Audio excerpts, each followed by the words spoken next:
Hello guys, welcome again to this discussion on class 11th geography. जैसा कि मैंने बोला था कि पहले यूनिट 4 करेंगे। यूनिट 4 किसकी? फंडामेंटल्स ऑफ फिजिकल ज्योग्राफी की। तो वही हम कर रहे हैं। और देखो होता क्या है ना, ये वीडियो मैं थोड़ी देर दिन बाद डालता, लेकिन क्या होता है कि जैसे मैंने पहले ही बोल रखा है बहुत बार कि अगर एक भी कमेंट आता है कि सिलेबस से रिलेटेड कि भाई ये वाला पहले चाहिए या ये वाला पहले चाहिए, कुछ भी चाहिए, तो फिर थोड़ा मोटिवेशन रहता है कि चलो भाई एक भी वेट कर रहा है तो डाल देते हैं हम उस हिसाब से। तो जैसे एक कमेंट आया था मेरी पिछली वीडियो पे तुरंत उसी दिन कि आपको हीट बजट पढ़ा दो। तो हीट बजट ही है ये टॉपिक जो आज का है, ठीक है। चैप्टर नंबर 9 आपका यूनिट 4 का, ठीक है, जो कि है हमारा सोलर रेडिएशन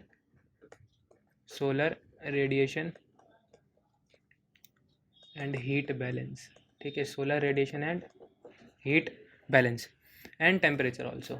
सो ये जो है आपका चैप्टर है। अब इसमें है क्या, इसमें बहुत सारी चीज़ें हैं जो कॉन्सेप्चुअल हैं, ठीक है, कंसेप्चुअल है। अब आपको ये तभी समझ में आएगा जब आप जो मैं जिस तरीके से मैं समझाने की कोशिश कर रहा हूँ समझ पाओ। होता क्या है ना कि आप या तो उसे फिर 3D से समझ सकते हो, ठीक है। आपको बहुत ज़्यादा क्या है इसमें चाहिए, थोड़ा दिमाग लगा के देखना। ये रीडिंग वाला काम नहीं है कि भाई ये हिस्ट्री नहीं है कि आपने कहानी समझ ली।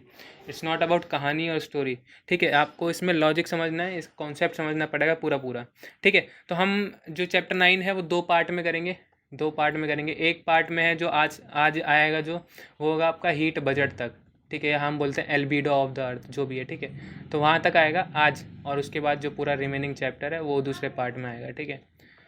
तो जो मेन इंपॉर्टेंट चीज़ है वो आज कवर हो जाएगी पार्ट 1 में, और जो भी जो है वो बाद में कवर होगा, ठीक है। अब सोलर रेडिएशन पढ़ने से पहले एक चीज़ आपको मैं थोड़ा सा होता है ना कि स्टार्ट करने से पहले वो एक मिल जाए बेस कि कैसे स्टार्ट करना है। तो जैसे कि हमें पता है कि जो ये हमारा अर्थ सरफेस है इसके ऊपर क्या है, लेयर ऑफ एयर, जिसको हम एटमॉस्फेयर कहते हैं। थोड़ा अजीब सा लगता है सुनने में, लेयर ऑफ एयर, ठीक है। क्या बोलते हैं इसे हम? Layer of air. और ये क्या होगा, इसको हम कहते हैं एटमॉस्फेयर, ठीक है। अब हमारे ऊपर बहुत, जैसे हम यहाँ पे तुच्छ मानुस हैं यहाँ पे, अब हमारे ऊपर बहुत बड़ी एयर है, मतलब बहुत सारी एयर है, लेकिन हमें वो फील नहीं होती, ठीक है। हमें फील नहीं होती, वो साइंस का रीज़न है, साइंस में आप पूछ लेना अपने टीचर से, बता देगा क्यों, ठीक है। लेकिन हमें क्यों फील नहीं होती है वो हम पढ़ेंगे वो प्रेशर वाले चैप्टर में, एटमॉस्फेरिक प्रेशर वाला, ठीक है। लेकिन हम बना क्या रहे हैं, अब देखो ये जो एयर है इसके अंदर बहुत सारी गैसेज हैं, ठीक है। गैसेज में हमारी CO2 भी आती है, मीथेन भी आती है, नाइट्रोजन भी आती है, ऑक्सीजन भी आती है, बहुत सारी और भी गैसेज हैं जो आती हैं, ठीक है। मैंने इन्हीं सब का नाम क्यों लिखा, CO2 और CH4, ठीक है। क्यों लिखा? क्योंकि ये क्या है, हमारी ग्रीन हाउस गैसेज।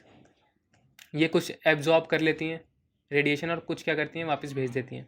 तो इसी तरीके से हमारा जो है हीट बजट बनता है। अगर मान लो जो सोलर रेडिएशन है वो बहुत ज़्यादा हो जाएगी अर्थ के ऊपर, अर्थ जो है बहुत ज़्यादा सोलर रेडिएशन अगर मतलब रिसीव करने लगेगा और एब्जॉर्ब करने लगेगा, तो क्या होगा कि बॉडी है वो बहुत ज़्यादा गर्म हो जाएगी और हम रह नहीं पाएंगे, ठीक है।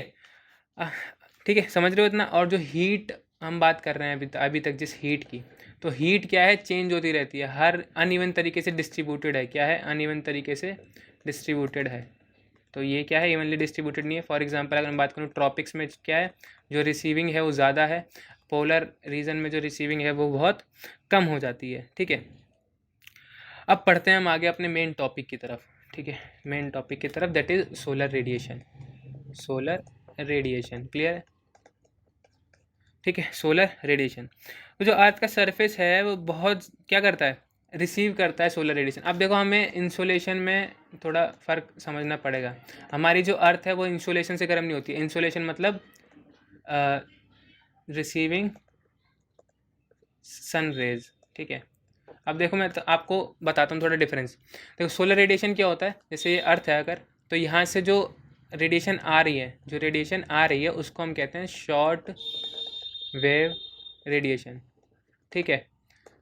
अब अर्थ क्या है, इससे गर्म होगी, रेडिएटिंग बॉडी हो जाएगी, और रेडिएटिंग बॉडी क्या करती है, दोबारा से उस एनर्जी को रेडिएट कर देती है। तो ये रेडिएट कर रही है, लेकिन ये रेडिएट किस फॉर्म में करती है, लॉन्ग वेव रेडिएशन की फॉर्म में। किस वेव में? लॉन्ग वेव रेडिएशन की फॉर्म में। और इंसोलेशन में बता चुका हूँ कि इनकमिंग सोलर रेडिएशन को ही क्या कहते हैं, इंसोलेशन कहते हैं। तो इंसोलेशन की अगर मैं अलग से डिफाइन, ये चीज़ समझ में आ गई कि जो हम रिसीव करते हैं वो होती है शॉर्ट वेव रेडिएशन, जो हम रिलीज़ करते हैं वो होती है लॉन्ग वेव रेडिएशन। अब मैं अगर डिफरेंट मतलब अलग से डेफिनेशन लिखना चाहूँ इंसोलेशन की, तो insolation is energy received by the earth is known as insolation. ठीक है, इंसोलेशन मतलब ही होता है इनकमिंग सोलर रेडिएशन। ठीक है, इसका अगर हम वर्ड को तोड़ देंगे तो हो जाएगा इनकमिंग सोलर रेडिएशन। इनकमिंग मतलब short wave radiation, short wave होगा, मैं बता चुका हूँ आपको ऑलरेडी। ठीक है, और जो एवरेज है, जैसे मैं बता चुका हूँ कि जो रेडिएशन है वो हम अनइवनली करते हैं। जैसे वही चीज़ फिर से गोला बना दूंगा मैं अपना अर्थ। ट्रॉपिक्स का रीज़न ये हो जाएगा, ये वाला रीज़न ट्रॉपिक्स का हो गया। ठीक है, यहाँ पे ज़्यादा आएगी क्योंकि सन अगर यहाँ पे है तो यहाँ पे सीधी जो होगी वो क्या पड़ेगी, मतलब डायरेक्ट रेडिएशन जाएगी। और यहाँ पे क्या हो जाएगी, जो डिस्टेंस है वो बढ़ जाएगा, जिसकी वजह से क्या होगी, जो एनर्जी है वो कम पहुँचेगी इस एरिया में, मतलब पोलर वाले एरिया में। ठीक है, लेकिन अगर हम बात करें एवरेज की, कि भाई एवरेज जो अर्थ है वो कितना रिसीव करती है, तो एवरेज अर्थ जो रिसीव करती है 1.94 कैलोरी पर स्क्वायर सेंटीमीटर पर मिनट। ठीक है, तो बहुत बड़ी चीज़ हो गई है तो। ठीक है, लेकिन अगर मैं आपको इसको ढंग और शॉर्ट फॉर्म में करना चाहूँ तो 1.94 कैलोरी। ठीक है, कैलोरी पर स्क्वायर सेंटीमीटर और पर मिनट, तो ये भी नीचे ही आ जाएगा मिनट भी। ठीक है, मतलब 1.94 कैलोरी इतने सेंटीमीटर स्क्वायर में, मतलब यूनिट सेंटीमीटर स्क्वायर में 1 मिनट के अंदर इतना जो है हीट एब्जॉर्ब करती है अर्थ। ठीक है, बस इतना ही था, बहुत बड़ी चीज़ नहीं है ये। ठीक है, क्लियर हो गया इतना। चलिए आगे बढ़ते हैं। अब होता क्या है, जो सोलर आउटपुट है जो रिसीव होता है टॉप एटमॉस्फेयर के द्वारा, वो क्या होता है, वेरी करता है, बता चुका हूँ। अब होता क्यों होता है, देखो जैसे अगर ये सन है, ठीक है, और यहाँ पे अर्थ मान लेते हैं इस जगह पे। ठीक है, तो जो सन का जो ऑर्बिट है वो क्या है, एलिप्टिकल ऑर्बिट है। क्या है, एलिप्टिकल ऑर्बिट है, इस तरीके से। ठीक है, अब यहाँ पे जो सन है वो थोड़ा सा पास है, यहाँ पे जो सन है, यहाँ पे भी सन आएगा कभी ना कभी, तो ये क्या होगा, थोड़ा सा दूर होगा। अब जब सन यहाँ पे होगा, सन क्या होगा, जब यहाँ पे पास में होगा, तो हम इसको क्या बोल देते हैं, इस पॉइंट को हम क्या बोल देंगे, पेरी हेलियन। क्या बोल देंगे, पेरी हेलियन, जिसको हम क्या बोलते हैं, पेरिजी। क्या बोलते हैं, पेरिजी। अब आपको पेरिजी याद कैसे करना है ये बताता हूँ मैं। क्या बोलते हैं, पेरी हेलियन। आपने अगर वो पिक्चर देखी होगी मिशन मंगल, ठीक है, तो उसमें जो सोनाक्षी सिन्हा है वो बोलती है कि जब जो मून है अपने पेरिजी पे होगा तब हम उसको रिलीज़ कर देंगे, किसको, अपने मिशन को। तब पेरिजी मतलब जब सबसे पास होगा तो तभी तो रिलीज़ करेंगे, तो फ्यूल कम लगेगा। तो वो वाला हिसाब किताब यहाँ पे वो पेरिजी तभी यूज़ करती है। और जो पेरिजी का डिस्टेंस है वो है 147 मिलियन किलोमीटर। क्लियर है। और अगर जो हम बात करें फारदेस्ट पॉइंट की, तो ये होता है एपोजी। क्या बोलते हैं इसे, एपोजी, और जिसका हम बोलते हैं एपीहेलियन। ठीक है, दोनों में से कुछ भी बोल सकते हो। और जो इसका डिस्टेंस है वो है 152 मिलियन किलोमीटर्स। ठीक है, तो इतना क्या है डिफरेंस आ जाता है। तो 5 मिलियन किलोमीटर बहुत होता है एनर्जी को कम और बढ़ाने के लिए। ठीक है, और जो पोजीशन है कौन सी वाली, ये वाली, ये आती है 4 जुलाई को। ये फैक्चुअल चीज़ें इतनी याद करनी है नहीं करनी वो आपके ऊपर है, डिपेंड करता है एमसीक्यू बेस्ड है पेपर या फिर वैसा पेपर बनेगा। अब जिस हिसाब की कंडीशन है उस हिसाब से तो लगता है कि एमसीक्यू आएगा। ठीक है, तो पेरिजी पे आती है 3 जनवरी को और एपिलियन पे आती है 4 जुलाई को। ठीक है, इतना क्लियर है। अब बढ़ते हैं आगे। ठीक है, अब बढ़ते हैं आगे। जैसे कि हम पहले भी बहुत बार बोल चुके हैं अभी इसी वीडियो में कि जो वेरिएबिलिटी है, मतलब जो वेरिएशन है किसमें, सोलर रेडिएशन में, तो variability of insolation at the surface of earth, at the surface of earth, वो किन फैक्टर्स के ऊपर होती है, जो भी चीज़ें हैं वो हम इसमें डिस्कस कर लेंगे। ठीक है, तो पहली चीज़ जो डिफाइन करती है इंसोलेशन को वो है हमारी the rotation of earth. The rotation of अर्थ कैसे करती है वो सारी चीज़ें मैं एक एक करके बता दूंगा। Rotation of earth. सेकंड चीज़ है जो है वो the angle of inclination, the angle of inclination. ठीक है, the angle of inclination. Third चीज़ है वो है the length of the day, the length of the day. Clear है। फोर्थ जो चीज़ हो जाएगी वो आपकी हो जाएगी the transparency of the atmosphere, the transparency of the atmosphere. Clear है। अब फिफ्थ जो चीज़ हो जाएगी वो हो जाएगी आपकी configuration of land, configuration of land. Clear है। ठीक है भाई। अब होता क्या, देखो रोटेशन ऑफ अर्थ से कैसे इफेक्ट पड़ेगा। हमें पता है कि जो अर्थ है वो रोटेट करता है अपने ऑर्बिट पे, है कि नहीं। रोटेट करता है अपने ऑर्बिट पे भी करता है, इस तरीके से ना, ठीक है। जो रोटेशन है, देखो दो चीज़ें होती हैं, रेवोल्यूशन और रोटेशन। ये जो रोटेशन है वो अपने एक्सिस पे करता है, सॉरी ऑर्बिट बोल दिया मैंने, अपने एक्सिस पे करता है ये रोटेशन, और थोड़ा सा टिल्टेड होता है कि नहीं, इस तरीके से कुछ, तो नॉर्थ साउथ। अब जब ये रोटेट करेगा तो कभी जैसे सन यहाँ पे है अगर, तो क्या होगा जब ये रोटेट करेगा, तो जब ये वाला पोर्शन क्या होगा सन रेज की डायरेक्ट कांटेक्ट में, तो क्या होगा यहाँ पे ज़्यादा इंसुलेशन होगा और यहाँ पे बिल्कुल कम होगा। उसी तरीके से जब ये इधर आ जाएगा तो उस तरीके से जो इंसुलेशन है वो वेरी करता रहेगा। एक तो ये हो गया। दूसरी चीज़ angle of inclination, angle of inclination पूरी चीज़ मैंने ही नहीं लिखी यहाँ पे, angle of inclination of sun rays, ठीक है, सन्स रेज, सन रे किस एंगल से पड़ रही है, ठीक है। अब इसको ज़रा नीचे समझाते हैं हम, ठीक है। जैसे फॉर एग्जांपल अगर ये अर्थ है, ठीक है, और सन यहाँ पे छोटा बना देते हैं, सॉरी सन आपको छोटा बनाना पड़ेगा समझाने के लिए। अब ये क्या है, डायरेक्ट पड़ रही है, जो एंगल है वो कितना है, अगर हम बात करें इससे तो 90 मान लेते हैं, ठीक है। अब अगर हम बात करें ट्रॉपिक पोलर में जाएगा तो जो एंगल है वो और कम हो जाएगा, ठीक है। अगर मैं इसको सरफेस मान रहा हूँ तो इतना हो जाएगा कुछ। तो जैसे जैसे जो है वो ऊपर की तरफ जाता रहेगा, एंगल ऑफ इंक्लिनेशन जैसे जैसे ऊपर की तरफ जाता रहेगा, या हम बात कर लें अगर बढ़ता रहेगा, ठीक है, बढ़ता रहेगा। बुक में अलग तरीके से लिखा है, मैं अलग तरीके से समझा रहा हूँ, आप बस इतना समझ लो, ठीक है। बुक की भाषा भी समझा दूंगा मैं आपको एक बार, ठीक है, वो अलग चीज़ है, लेकिन अभी आप ये चीज़ समझो। ये देख लो, यहाँ से समझ लो सबसे अच्छा, ये देखो यहाँ से समझा देता हूँ मैं।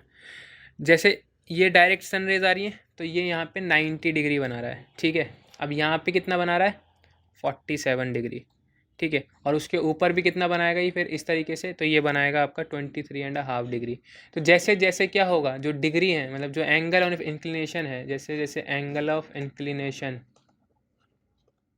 ऑफ सन्स रे हैं वो जैसे जैसे क्या होंगी, घटेगा एंगल, तो इंसुलेशन भी क्या होगा, घटेगा, ठीक है। तो ये चीज़ें याद रखना, ठीक है, याद रहेगी, ठीक है। तो the higher the latitude the less is the angle they make with the surface of the earth resulting in slant height. तो जैसे जैसे एल्टीट्यूड बढ़ेगा, सॉरी लैटिट्यूड बढ़ेगा, ठीक है, जैसे जैसे जो लैटिट्यूड है वो बढ़ेगा उसी तरीके से जो स्लैंट हाइट है वो रिड्यूस होंगे, मतलब स्लैंट रेज पहुँचेंगी। स्लैंट रेज मतलब ऐसे वाली, ये टेढ़ी वाली, ठीक है, इसको स्लैंट बोलते हैं हम। तो उसी तरीके से इंसुलेशन कम होता रहेगा। क्लियर हो गया होगा मेरे हिसाब से तो, ठीक है, क्लियर हो गया ना। चलिए जी बढ़ें आगे। अब जो थर्ड पॉइंट है, थर्ड मतलब हमारा जो फैक्टर है वो है हमारा the length of the day. Length of the day पे भी डिपेंड करता है। सर्दियों में क्या होता है, जो डे की ड्यूरेशन है वो क्या हो जाती है, कम हो जाती है, तो इंसुलेशन अपने आप कम हो जाता है, जिससे टेम्परेचर जो डाउन हो जाता है। सेम ये तो समर की बात हो गई। विंटर में क्या होता है, इसका उल्टा, डे, सॉरी ये विंटर है, डे छोटा होता है ना विंटर में, ठीक है, तो डे क्या होता है विंटर में, छोटा, तो ये है विंटर का। और अगर मैं बात करूँ समर की, तो समर में क्या होता है, जो डे है वो क्या होगा, बड़ा होगा, तो इंसुलेशन भी ज़्यादा होगा, ठीक है। समझ जाना, उसमें मेरी फीलिंग्स वो आगे लिख लेना। The transparency of the atmosphere, तो ट्रांसपेरेंसी मतलब कि कितना क्लियर है एटमोसफेयर। जितना अगर क्लाउड्स ज़्यादा होंगे तो ज़्यादा रेडिएशन एब्जॉर्ब कर लेंगे और इंसुलेशन क्या होगा, कम होगा, ठीक है। तो उस हिसाब से अगर मैं बात करूँ तो जो ट्रांसपेरेंसी मैटर बहुत ज़्यादा करती है। अगर ट्रांसपेरेंसी नहीं होगी सारी रेस क्या होंगी, रुक जाएंगी। अब कन्फिग्रेशन ऑफ लैंड, अब इसका क्या लोचा है, अब देखो लैंड का क्या है, लैंड पे जो ऊपर जैसे लैंड है और यहाँ पे अगर मैं मान लूँ सी है, ये सी है, ये लैंड है। सी पे अगर, सी का क्या होता है ना, सी के ऊपर मॉइस्चर होता है कि नहीं, मॉइस्चर होता है जो आगे जाके क्लाउड बन जाता है। क्लाउड बन जाएगा तो क्या होगा, रेडिएशन आने में दिक्कतें होंगी। और लैंड का क्या होता है कि भाई लैंड क्लियर है, ऊपर क्या रहेंगी, सीधा सीधा रेडिएशन पड़ेगी। तो ये होता है कन्फिग्रेशन ऑफ लैंड, कि लैंड है तो ठीक है, सी है तो अलग अलग, दोनों में क्या होती है, रेडिएशन अलग अलग पड़ती हैं। क्लियर हो रहा है इतना धीरे धीरे कि पांचों फैक्टर समझ में आ गए, आ ही गए होंगे भाई, ठीक है। ना आए तो कमेंट में बता देना मुझे, I will be there for you. समझ में आ रहा है इतना, ठीक है, आगे बढ़ते हैं। अब बात आती है किसकी, आपका टॉपिक है स्पेशल, ये स्पेशल वाला स्पेशल नहीं है, स्पेशल है, distribution of insolation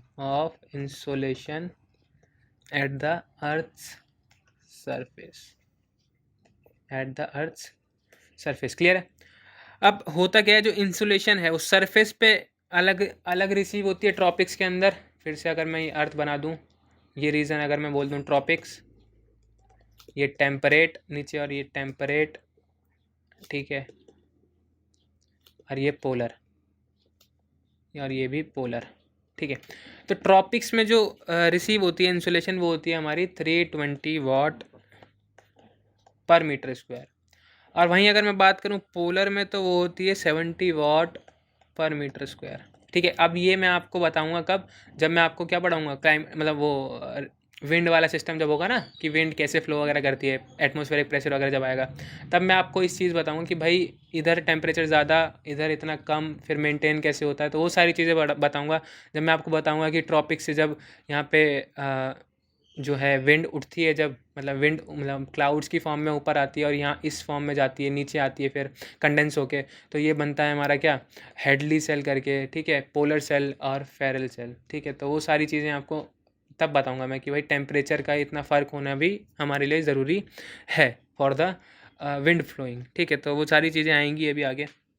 maximum insolation जो है वो कहाँ पे होता है, सब ट्रॉपिकल मतलब टेम्परेट रीजन में। तो मैक्सिमम कहाँ पे होता है, टेम्परेट रीजन में, ठीक है। क्यों, क्योंकि यहाँ पे जो ट्रांसपेरेंसी है, जो ट्रांसपेरेंसी है वो क्या रहती है, बहुत ज़्यादा रहती है। ट्रांसपेरेंसी क्या रहती है, बहुत ज़्यादा रहती है ट्रांसपेरेंसी। उधर बहुत कम क्लाउड रहते हैं, इसलिए वहाँ पे जो इंसुलेशन है वो ज़्यादा होती है। क्लियर हो रहा है, ठीक है जी। ये स्पेशल डिस्ट्रीब्यूशन ऑफ इंसुलेशन समझ में आ गया। देखो एक डायग्राम, इंसुलेशन खत्म, मतलब स्पेशल इंसुलेशन। अब आती है आपकी बात heating and cooling of atmosphere. देखो heating and cooling of atmosphere, ठीक है, heating and cooling of atmosphere. होता क्या है, अब 3 प्रोसेसेस आपको पता होनी चाहिए साइंस में, जो बच्चों को पढ़ाते हैं हम, मतलब हम पढ़ाते हैं जो बच्चों को, वो होती हैं आपकी कंडक्शन, कन्वेक्शन एंड रेडिएशन, ठीक है। अब ये 3 चीज़ें तो नॉर्मली होती हैं, ये पता होनी चाहिए। अभी मैं आपको बुक का भी पढ़ाऊंगा, टेंशन मत लो। कंडक्शन होती है, देखो होता क्या है, जब जो टेम्परेचर है, मान लो अर्थ हीटेड है, अर्थ हीटेड है, तो उसके ऊपर वाली एयर क्या होगी, हीटेड होगी सबसे ज़्यादा। अब ये क्या करेगी, ऊपर वाली एयर से अटैच है, अब ये जब अटैच है तो ये क्या करेगी, ट्रांसफ़र कर देगी अपनी हीट यहाँ पे, जब तक दोनों का टेम्परेचर क्या ना हो जाए, बराबर ना हो जाए। फिर जब इन दोनों का बराबर होगा, ये क्या होगी, एयर दूसरे से अटैच होगी, तो ये भी क्या हो जाएगा, टेम्परेचर जब तक बराबर ना हो जाए। तो ये प्रोसेस होती है कंडक्शन की। किस चीज़ की, कंडक्शन की। तो मैं आपको धीरे धीरे, कन्वेक्शन क्या होता है, कन्वेक्शन क्या होता है और रेडिएशन क्या होता है। तो रेडिएशन तो देखो आप सबको पता होना चाहिए कि सन जैसे रेडिएशन होता है बिना कांटेक्ट के, विदाउट एनी कांटेक्ट, जो ट्रांसफर ऑफ हीट होती है उसको हम कहते हैं रेडिएशन, ठीक है। एडवेक्शन होता है थ्रू एयर, मतलब थ्रू एयर सिर्फ, मतलब थ्रू एयर और वाटर में भी, ठीक है। तो मैं आपको ज़रा पढ़ के बता देता हूँ सारी चीज़ें अच्छे से। कन्वेक्शन का तो ये होता है एयर और वाटर से सॉलिड नहीं होना चाहिए इसमें। इसमें क्या होता है, बिल्कुल ही मतलब विदाउट कनेक्शन, मतलब विदाउट फिजिकल टच जो हीट ट्रांसफ़र होती है वो होता है। और बाकी होता है कंडक्शन, तो आपको बता ही दिया मैंने, ठीक है। अब जो अर्थ है वो हीट तो हो जाती है इंसुलेशन से, बट उसको क्या होना चाहिए, वो ट्रांसमिट भी तो करती है वापस से, क्या, लॉन्ग वेव रेडिएशन। तो होता क्या है, अब इसमें सुनो, जो एयर होती है कांटेक्ट में, जैसे मैं बता चुका हूँ, लैंड की वो सबसे ज़्यादा हीटेड होती है और वो ऊपर वाली को हीट कर देती है, देन इसको करती है। उस चीज़ को हम कहते हैं कंडक्शन। क्या कहते हैं हम, कंडक्शन। और इस, ठीक है। अब कंडक्शन होता क्या है, वार्मर बॉडी से, जैसे वार्मर बॉडी से कोल्डर की तरफ जो ट्रांसफ़र ऑफ एनर्जी होती है उसको हम कहते हैं कंडक्शन, ठीक है। याद रखना ये चीज़ें काम आएंगी। तो कंडक्शन क्या है, इंपॉर्टेंट है हीटिंग के लिए लोअर लेवल पे। किस पे, लोअर लेवल पे या लोअर लेयर पे, ठीक है। ये चीज़ याद हो गई। अब आगे चलते हैं। आगे होता क्या है, जो एयर है क्या कांटेक्ट में किसके, अर्थ के, वो क्या होती है, वर्टिकली राइज करती है और क्या फॉर्म करती है, करंट फॉर्म करती है और ट्रांसमिट करती है हीट को एटमोसफेयर। होता क्या है, देखो ज़रा सुन लो। अब मैं बता रहा हूँ आपको क्या, कन्वेक्शन, ठीक है। क्या बता रहा हूँ, कन्वेक्शन, ठीक है। अब जो ये देखो, ये जो लैंड है, ये हीट हो गई है एयर। अब क्या होगी, ये वर्टिकली एक्सपैंड करेगी। क्या करेगी, वर्टिकली एक्सपैंड करेगी एयर, और क्या बना लेगी, क्लाउड बना लेगी। क्लाउड का टेम्परेचर ज़्यादा है इस टाइम पे, फिर ये क्या करेगा, हॉरिजॉन्टली क्या करेगा, ट्रांसफ़र कर देगा heat, transfer of heat horizontally. इसको हमने क्या बोल दिया आपको, आपका कन्वेक्शन, ठीक है। तो इस तरीके से हॉरिजॉन्टली और वर्टिकली, ठीक है, इसको हमने बोल दिया क्या, कन्वेक्शन। जो ट्रांसफ़र हो रही है हीट थ्रू वर्टिकल मूवमेंट्स, इसको हमने बोल दिया है कन्वेक्शन। और ये जो है, जो प्रोसेस है किसकी, कन्वेक्शन की जो प्रोसेस है, ये कहाँ तक रहती है, सिर्फ ट्रोपोस्फेयर, तो कन्फाइंड टू द ट्रोपोस्फेयर। ठीक है, याद रखना ये चीज़ें, ये फैक्चुअल चीज़ें। अभी जो मेन चीज़ है वो आएगी हीट बजट, उसमें मज़ा आएगा। ठीक है, ये चीज़ हो गई, कंडक्शन कंप्लीट है, कन्वेक्शन कंप्लीट है। बात आती है किसकी, अब इसमें अब क्या दे रखा है, एडवेक्शन। अब देखो होता क्या है, जैसे वर्टिकल वाला तो क्या होता है, कन्वेक्शन होता है। अगर मैं बात करूं हॉरिजॉन्टल मूवमेंट वाला, तो हॉरिजॉन्टल वाला होता है एडवेक्शन। ठीक है, कंफ्यूज मत होना। ठीक है, कंफ्यूज मत होना। एयर के थ्रू हो रही है क्या, कंडक्शन, मतलब ट्रांसफर ऑफ हीट, उसको हमने बोल दिया एडवेक्शन। तो horizontal movement of the air is relatively more important than the vertical. तो होता क्या, जो हॉरिजॉन्टल मूवमेंट है वो क्या है, ज़्यादा इंपॉर्टेंट है देन हम बात करें तो वर्टिकल मूवमेंट। ठीक है, इतना क्लियर है। चलिए आगे बढ़ें अब। ठीक है जी, आगे बढ़ते हैं। अब तीनों चीज़ें क्लियर हो जाएंगी ना आपको, कंडक्शन भी क्लियर है, कन्वेक्शन भी क्लियर है, और एडवेक्शन भी क्लियर है। और जो लू है ना आपकी, लू एक एडवेक्शन का ही रिजल्ट है। ठीक है, लू चलती है गर्मियों में, नॉर्दर्न पार्ट में, हमारे इंडिया में भी चलती है। तो उसको हम लू जो बोलते हैं, लू क्या है, एक एडवेक्शन ही है। जो हॉरिजॉन्टल फ्लो होता है ना गर्म हवा का, उसको ही हम बोल देते हैं। ठीक है, तो वो एडवेक्शन प्रोसेस का ही एक आउटपुट है। ठीक है, अब बात आती है आपकी टेरेस्ट्रियल रेडिएशन की, किसकी, टेरेस्ट्रियल रेडिएशन की। ठीक है, तो टेरेस्ट्रियल रेडिएशन, अब होता क्या है, मैंने आपको बताया था कि जो अर्थ जब रिसीव करती है, मतलब ये अगर मैं फिर से अर्थ बना दूँ, ये ऐसे अर्थ, सो दिस इज़ अर्थ। अब इसने क्या किया, शॉर्ट वेव रेडिएशन रिसीव कर ली एंड लॉन्ग वेव रेडिएशन इसने रिलीज़ कर दी। तो कर किसके थ्रू रही है, ये कर किसके थ्रू रही है, एटमॉस्फेयर के थ्रू ही। तो एटमॉस्फेयर के थ्रू ही आ रही है और एटमॉस्फेयर के थ्रू ही जा रही है। तो इसी ही को अभी जब ये जाएगी, जब ये जाएगी तो क्या करेगी, तभी क्या करेगी, जो एटमॉस्फेयर है उसको हीट अप कर देगी। और इसी को हम क्या बोल देंगे फिर, टेरेस्ट्रियल रेडिएशन बोल देंगे। क्या बोल देंगे, टेरेस्ट्रियल रेडिएशन बोल देंगे। क्लियर हो रहा है। ठीक है, तो ये आएगी और फिर यहाँ से चली जाएगी, और करेगी क्या इस चीज़ में, ये एटमॉस्फेयर को हीटअप कर देगी, और इसी को हम क्या बोल देंगे, टेरेस्ट्रियल रेडिएशन। अब जिसको डेफिनेशन सुननी है वो सुनो। होता क्या था, earth after being heated itself become a radiating body and it radiates to the atmosphere in the long wave form. ठीक है, आई किस में, शॉर्ट वेव फॉर्म में, गई किस में, लॉन्ग वेव फॉर्म में। ठीक है, अब इस प्रोसेस में इसने क्या किया, हीट कर दिया atmosphere. This energy heats up the atmosphere from below, bottom से, and this process is known as terrestrial radiation. कुछ नहीं था, जो मैंने हिंदी में बताया वो बुक में इंग्लिश में लिखा है, बाकी आप चेक कर लेना। ठीक है, अब जो ये लॉन्ग वेव रेडिएशन है, ये एब्जॉर्ब होगी एटमॉस्फेयर के द्वारा, बेसिकली जो मैंने पहले लिखी थी ग्रीन हाउस गैसेज, तो ग्रीन हाउस गैसेज से एब्जॉर्ब कर लेंगी। ठीक है, और जो एटमॉस्फेयर है वो इनडायरेक्टली हीट हो जाएगा किसके थ्रू, अर्थ रेडिएशन के थ्रू। ठीक है, अब होता क्या है, अब एक बजट होता है। ठीक है, जिसके बारे में आपने भी सुना होगा, जिसको हम बोलते हैं हीट बजट। अब ये अगर बजट गड़बड़ा गया तो लाइफ जो है पॉसिबल होगी नहीं। Heat budget of the planet earth.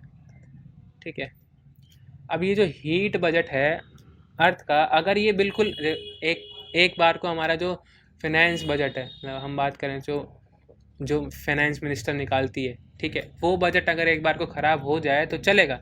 But ये जो हीट बजट है, ये अगर ख़राब हो गया तो मामला ख़राब हो जाएगा, क्योंकि लाइफ ही पॉसिबल नहीं होगी। बिकॉज हमें पता है रिएक्शन पे कितना बड़ा फ़र्क पड़ता है टेम्परेचर कम करने से और बढ़ाने से।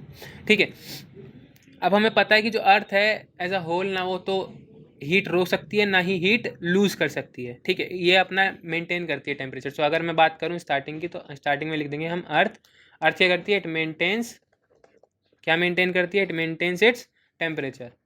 ठीक है, ये अपना टेम्परेचर मेंटेन करेगी, ना तो लूज़ करेगी ना तो गेन करेगी। ये तभी हो सकता है कि जब जो हीट रिसीव हुई है, the heat received by the earth is equal to what, the heat radiated by the earth. ठीक है, ये तभी तो पॉसिबल है कि जब हीट रेडिएट जितनी की है अर्थ ने उतनी ही रिसीव की हो। जैसे मेरे पे अगर 100 रुपये हैं और मेरे को अपना बजट बनाना है, तो मैं 100 रुपये तभी, अब मेरा बजट कब खराब हो जाएगा, जब मैं 101 रुपये खर्च कर दूंगा, मतलब 1 रुपया एक्स्ट्रा खर्च कर दूंगा, तो मैं कर्जे में आ जाऊंगा। अदरवाइज़ काम बढ़िया है। ठीक है, तो मैं जितने जितने पैसे हैं उतने ही खर्च करूँगा तो बजट बना रहेगा। अगर मैंने ओवर खर्च कर दिया तो मेरा बजट ख़राब हो जाएगा। सेम यहाँ भी है, हीट जितनी रिसीव की है उतनी ही रेडिएट कर देंगे तो बजट क्या रहेगा, नॉर्मल रहेगा, मतलब सही रहेगा। अदरवाइज़ जो है वो एटमॉस्फेयर ज़्यादा हीटअप हो जाएगा। ठीक है, अब एक मेरे को डायग्राम जो है इंसर्ट करने की ज़रा इजाज़त दो। ठीक है, where is the diagram, let me find, ये रहा। ठीक है, so this is the whole picture. Let me make it a bit larger. Okay, so I hope सबको दिख रहा होगा क्लियरली। ठीक है, क्योंकि मेरे को दिख नहीं रहा भाई, वीडियो बनाते टाइम मैं एडिट करते टाइम देखूंगा दिख रहा है सही है नहीं। ये आपकी बुक में भी डायग्राम है तो ज़्यादा घबराने की ज़रूरत नहीं है। ठीक है, अब ये है शॉर्ट वेव सोलर रेडिएशन, अब ये है लॉन्ग वेव सोलर रेडिएशन। कितना हमने शॉर्ट वेव मतलब इनकमिंग और ये मतलब आउट गोइंग, समझ में आ रहा है। चलिए जी आगे देखते हैं। अगर मैं मान लूँ जो टोटल सोलर रेडिएशन है वो 100% है, क्या है 100% है। कलर चेंज कर लें, बहुत देर हो गई, बोर हो गए ना। चलिए लाल कर लेते हैं। अब जो सोलर रेडिएशन है वो कितना मान लें, अगर हम 100% मान लें। ठीक है, अगर हम 100% मान लेते हैं तो जो 35% है मतलब -6, -27 और -2, मतलब -27 तो क्लाउड ही सीधा सीधा रिफ्लेक्ट कर दे रहे हैं, मतलब रेडिएट कर दे रहे हैं। ठीक है, और -2 कौन कर दे रहा है, अर्थ कर दे रही है अपने आप ही, और जो -6 है वो स्पेस कर दे रहा है। ठीक है, तो कितना हो गया ये ओवरऑल, -35। तो जो 35 है वो तो डायरेक्टली रेडिएट हो गया ना, विदाउट एनी प्रॉब्लम, हमें वो अर्थ पे पहुंचा ही नहीं। अगर 100% टोटल सन ने रिलीज़ किया है और अर्थ को रिसीव करना है, जिसमें से 35 तो पहले ही क्या हो गया, ख़त्म हो गया। 35 तो पहले क्या हो गया, रेडिएट हो गया, बचा कितना 65, बचा कितना 65। ठीक है, अभी सारी चीज़ें बताऊंगा मैं, ज़रा टेंशन मत लेना। ठीक है, टेंशन बिल्कुल नहीं लेनी है। ठीक है, और ये जो 35 जो हमारा क्या हुआ है, पहले ही रेडिएट हो गया, इसको हम क्या बोल देते हैं, जो रिफ्लेक्टेड अमाउंट है इसको हमने क्या बोल दिया, एल्बिडो ऑफ द अर्थ। क्या बोल दिया, एल्बिडो ऑफ द अर्थ। और कुछ नहीं होता है albedo of the earth. Albedo of the earth क्या होता है, the reflected amount of radiation. ठीक है, जो रिफ्लेक्टेड अमाउंट है रेडिएशन का उसको ही हमने क्या बोल दिया, एल्बिडो ऑफ द अर्थ। ये रिफ्लेक्ट हुआ है, सॉरी ये रेडिएट नहीं हुआ है, ये रिफ्लेक्ट हुआ है। ठीक है, मेरे से भी गलती हो जाती है, ये क्या है, रिफ्लेक्ट हुआ है। सो ओवरऑल रिफ्लेक्टेड अमाउंट कितना 35, बचा कितना 65। तो हमें अब 65 का हिसाब चाहिए, जो कि आपका ये लिखा हुआ है, देखो 65 का हिसाब ये रहा, -17 और -48। समझ में आ रहा है। चलिए जी आगे करें, -17 और -48। अब देखो अब हुआ क्या, अब जो 65 बचा था उसमें से 14% तो क्या है, एटमॉस्फेयर ने एब्जॉर्ब कर लिया है। और अगर मैं बात करूँ इसकी 34% तो इसने एब्जॉर्ब किया किसने, अर्थ ने। और अगर मैं बात करूँ फिर से 17 तो इसने भी क्या किया, अर्थ ने किया। तो समझ में आ रहा है इतना। ठीक है, तो ये कितना हो गया, 51 प्लस 14 तो ये 65 हो गया है ना। समझ में आ रहा है, 65 जो है ये एब्जॉर्ब हो चुका है। अब ये रेडिएट कैसे करना है वो यहाँ पे आपको समझ में आएगा। ठीक है, तो ये क्या देखो, ये जो 48 है वो क्या हो रहा है, radiated to space by atmosphere. ठीक है, अब होगा क्या, देखो जरा मैं सबको सब कुछ तोड़ के दिखाता हूँ आपको। जो 65 है उसका जो ब्रेक डाउन है वो कैसे है वो मैं आपको करके दिखाता हूँ। ठीक है, अब जो 65 है, 65 में से जो 14 है वो तो क्या हो रहा है, डायरेक्टली क्या हो रहा है, रेडिएट हो रहा है विद इन एटमोसफेयर। अब वो विद इन एटमोसफेयर से ही क्या हो जाएगा, रेडिएट हो जाएगा। Nothing is to be worried by this 14%। अब बात आती है बचा कितना 51, बचा कितना 51 unit in the form of terrestrial radiation. ठीक है, in the form of terrestrial radiation, R लिख देता हूँ सिर्फ। ठीक है, अब इसमें होगा क्या, इसकी डिवीज़न होगी कुछ इस तरह के तरीके से कि 17% है, मतलब 17 यूनिट्स है। ठीक है, जो 17 यूनिट्स है वो क्या हो जाएगा, रेडिएट टू स्पेस, मतलब ये क्या हो जाएगा, रेडिएट हो जाएगा स्पेस में through earth, radiate to space from, मतलब हाँ स्पेस फ्रॉम अर्थ। ठीक है, तो ये तो डायरेक्टली चला गया। अब बचा कितना 34, बचा कितना 34। ठीक है, अब देखते रहना, दो बहुत छोटे छोटे पीस हो जाएंगे इसके। अब जो 34 है इसमें से जो है वो 6 तो क्या कर लेगा डायरेक्ट। अब देखो अब इसमें से होगा क्या, 6 जो होगा वो क्या हो जाएगा, एटमोसफेयर ले लेगा। ठीक है, लिख देता हूँ यहाँ पे एटमोसफेयर, ATM लिख देते हैं। और जो 9 होगा वो क्या होगा, कन्वेक्शन, क्या होगा, कन्वेक्शन एंड टर्बुलेंस के थ्रू चला जाएगा, किसके थ्रू, टर्बुलेंस, सॉरी टर्बुलेंस के थ्रू चला जाएगा। ठीक है, 9 चला गया। अब जो 19 है, अब जो 19 है, अब वो जाएगा किसके थ्रू, सोच के बताओ ज़रा, नहीं पता, चलो कोई बात नहीं। 19 जाएगा किसके through, latent heat of condensation, latent heat of condensation. तोड़ दिया हमने सब कुछ, तो वापस चला गया, बचा क्या, कुछ बचा क्या, कुछ नहीं बचा। ठीक है, अब देखो ज़रा शुरुआत से, हमें पता है कि 30, देखो अब मैं बता रहा हूँ कि 100% आया, जिसमें से 35 क्या हो गया, रिफ्लेक्ट हो गया तुरंत के तुरंत, जिसको हमने बोल दिया एल्बिडो ऑफ द अर्थ, जिसको हमने बोल दिया एल्बिडो। ठीक है, और जो 65 था उसका ब्रेक डाउन हमने करके दिखा दिया। 14 एक जगह चला गया, बचा कितना, 51। 51 में से फिर से क्या हुआ, 51 में से फिर से क्या हुआ, 17 क्या था, एक जगह चला गया, और जो 34 था वो एक जगह गया। तो अब 34 क्या हो गया, 6 atmosphere, 9 convection and turbulence and 19 is latent heat of condensation. तो इस तरीके से जो है इसका डिवीज़न है। तो जितना हमने मतलब लिया था उतना ही हमने दे दिया, तो हमें इससे कोई समस्या आई नहीं।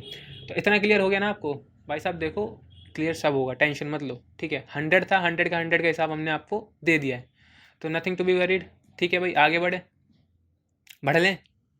अब यार इसे प्लस कर लो ना, अब ये देखो 23 + 9 कितना हो गया, ये 32 + 19 51। तो 51 का हिसाब किताब ये रहा आपके पास। ठीक है, पूछा कितना है, 65 का, जिसमें से 14 तो डायरेक्टली मतलब अर्थ ही रेडिएट कर देता है स्पेस की तरफ, तो इसकी हमें ज़रूरत नहीं है। और 51 का जो है हिसाब किताब ये रहा, किस तरीके से 51 जो है वो गया है वो आपको दिख ही रहा है साफ साफ। ठीक है, तो 9 टर्बुलेंस के थ्रू, 19 कंडेंसेशन के थ्रू। ठीक है, और जो बचा कुचा है वो यहाँ पे दिख रहा है आपको, रेडिएटेड टू स्पेस फ्रॉम अर्थ 17 ये रहा। ठीक है, तो इस तरीके से हो जाएगा, इतना कोई समस्या लेने वाली बात नहीं है। ठीक है, क्लियर है, समझ में आ रहा है। समझ में आ रहा हो तो यार प्लीज़ शेयर कर देना दोस्त मित्रों के साथ अपने, जो भी समस्या जिन्हें लगता है कि भाई हीट बजट पढ़ना बहुत बड़ी बात है, या मतलब कुछ ऐसा है जो समझ में नहीं आएगा, ऐसा कुछ नहीं है। अब बात आती है किसकी, वेरिएशन इन द, यार थोड़ी वीडियो बड़ी हो रही है तो झेल लेना, क्योंकि मुझे 2 पार्ट में कवर करना है। तो variation in the net heat budget, variation in the net heat budget at the earth surface. तो इसके लिए मैं आपके सामने एक डायग्राम प्रस्तुत करना चाहूँगा, जो मैं बनाऊँगा, जो कि मैं डाउनलोड करना भूल गया हूँ। ठीक है, तो मुझे प्लीज़ 2 मिनट दो, टेढ़ा मेढ़ा जैसे बन जाए बना दूँगा तुरंत जल्दी से। ठीक है, ज़्यादा टेढ़ा हो गया है तो, ठीक है, ठीक है, इस तरीके से ये नॉर्थ है, ये साउथ है। ठीक है, ये बीच में लैटिट्यूड्स हैं, 0 10 20 30, इस तरीके से 10 20 30 40 50 40 50 ऐसे करके 70 तक है आपकी बुक में। ठीक है, और ये है ये 50 100 150 200 250 300 और 350। ठीक है, अब होगा क्या, ये क्या है, एनर्जी है, क्या है ये, एनर्जी इन वाट्स पर मीटर स्क्वायर। ठीक है, और ये क्या है, लैटिट्यूड, जैसे कि मैं आपको बता चुका हूँ। ठीक है, अब देखो मैं आपको बता रहा हूँ कि जो ये वाला है, जो 60 70 वाले हैं, 60 70, ठीक है, तो ये है, तो 70 मतलब पोलर एरिया में कितना रिसीव होता है, 52। ठीक है, मतलब जो भी मैंने आपको अभी एक फिगर बताया था ना, 70 वाट मान लेते हैं ना, तो ये यहाँ से राइज होगा, इस तरीके से राइज होगा, ऐसे जाएगा, फिर इस तरफ आ जाएगा, ऐसे डूब जाएगा आके इधर। ठीक है, 50 पे।